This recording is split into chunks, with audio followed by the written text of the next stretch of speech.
Ptah, the ancient grand architect of the universe. By past master Mchenry. Ptah is an ancient Egyptian deity, a creator god and patron deity of craftsmen and architects.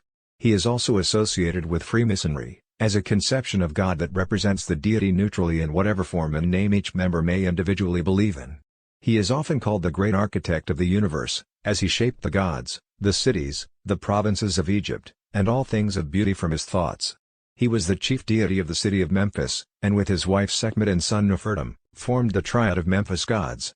He was also identified with or fused with other gods, such as Osiris, Seker, and Tenon. He was thought to have existed at the beginning of time within Nun, the primeval watery chaos, and created the world from that chaos either by kneading mud or through speech. Some additional details about Ptah are: he was often portrayed as a bearded, bald male figure who wore a tight cap and an elaborately decorated neck collar. His body was wrapped in a tight garment that left only his hands free. The manat, the symbol of pleasure and happiness, hung down the back of his neck. He sat or stood on a pedestal symbolic of Ma'at, who represented truth and justice, and held in his hands the ankh, a symbol of life, and the scepter, a symbol of power. Sometimes he was shown at his potter's wheel. The hieroglyphs that represented his name included the meanings to open, to engrave, to carve, and to chisel. The name Ptah itself may have meant sculptor or engraver.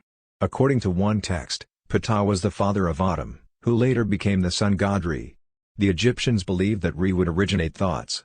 Then the god of intelligence, Thoth, would give words to Re's thoughts. But it was Ptah who gave these thoughts form.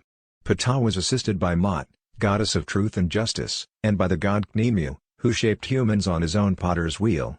Ptah was a creative force even in death, for he would shape new bodies for the souls of the deceased to inhabit in the Jewat, underworld. Ptah was identified in some way with the Apis bull, which was also worshipped in Memphis.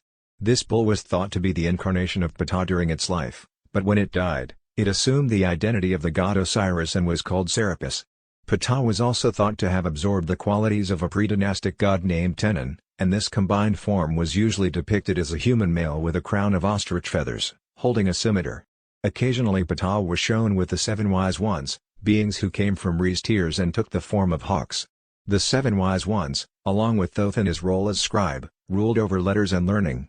In these scenarios, Ptah was the force carrying out the dictates of these deities, giving form to their designs. After the heresy of Akhenaten was denounced and Tutankhamun had restored the traditional religion, it was declared that all gods were in essence three gods, Amun, Re, and Ptah.